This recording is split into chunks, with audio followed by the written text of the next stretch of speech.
এই শেষ ইউনিটে আমরা দেখব পানির ব্যতিক্রমী প্রসারণ থেকে বরফ পানির সম্পর্ক এবং নদী সমুদ্র কোথায় ঘনত্ব বেশি কোথায় কম, সাঁতার কাটা সহজ কোথায় বা কঠিন কোথায়, এই রিলেটেড কোশ্চেন বিসিএসে ব্যাপক আসে।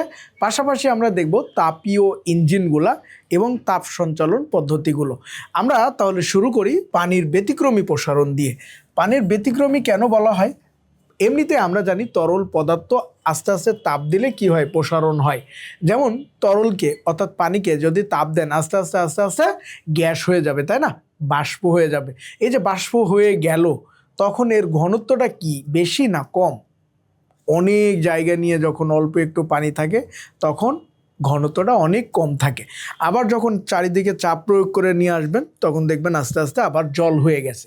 হ্যাঁ, তো এই 0 ডিগ্রি সেলসিয়াসের যে পানি, এই পানিকে যদি আস্তে আস্তে তাপ দেন সেটা 100 ডিগ্রিতে যে বাষ্প হয়ে যাবে, তাই না? তার মানে এই দিকে গেলে আমরা যে বিষয়টা বুঝতেছি, মনে হয় যে তাপ প্রয়োগে তরলের বা পানির কি হচ্ছে, প্রসারণ হচ্ছে।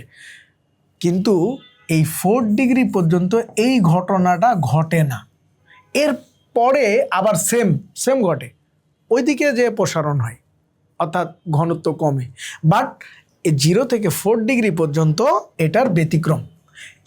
আর এই কারণে 0 to 4 ডিগ্রি সেলসিয়াস তাপমাত্রাকে পানির ব্যতিক্রমী প্রসারণ বলে। তাহলে পানির ব্যতিক্রমী প্রসারণ কি? 0 degree Celsius to 4 degree Celsius তাপমাত্রাকে পানির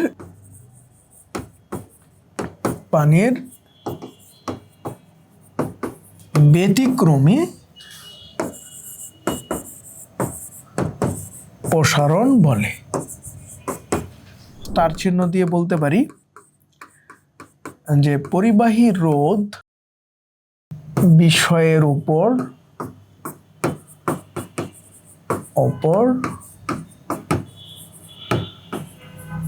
নির্ভরশীল। তো এই চারটা কি কি? এই চারটা, এক হচ্ছে পরিবাহীর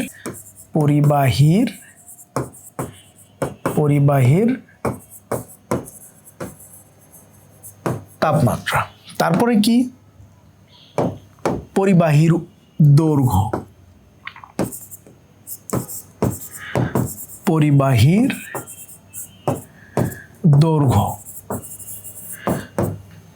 তারপর আরেকটা খুবই গুরুত্বপূর্ণ, এটা পরিবাহীর প্রস্থচ্ছেদের ক্ষেত্রফল।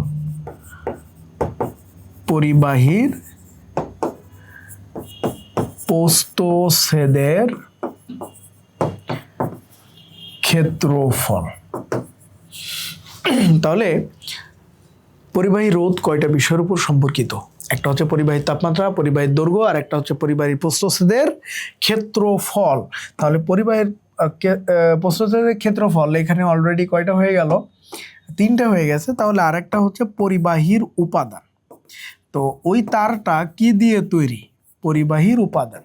তো উপাদান নিয়ে আমাদের কোনো টেনশন নাই। উপাদান যদি সোনা দিয়ে হয় তাহলে রোধ অবশ্যই কম হবে, রূপা দিয়ে হলে আরও কম হবে, আর তামা দিয়ে হলে একটু বেশি হবে, লোহা হলে আরও বেশি হবে আর কি। তাহলে ওই তারটা কি দিয়ে তৈরি, কোন উপাদান দিয়ে তৈরি, এটাই হচ্ছে এখানে মূল বা মৌলিক বিষয়। এটা গুরুত্বপূর্ণ, সেটা হচ্ছে অ্যাসিড বৃষ্টি, অ্যাসিড রেইন। তো এই যে অ্যাসিড বৃষ্টি হলে পানি কি হয়? দূষণ হয়, কারণ পানিতে অ্যাসিডের পরিমাণটা বেড়ে যায়, তাই না? তো অ্যাসিড বৃষ্টির মূল কারণটা কি? ডিজেল বা কয়লা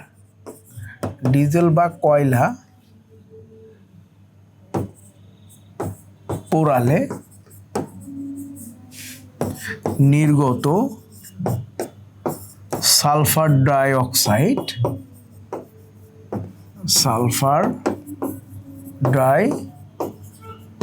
অক্সাইড অ্যাসিড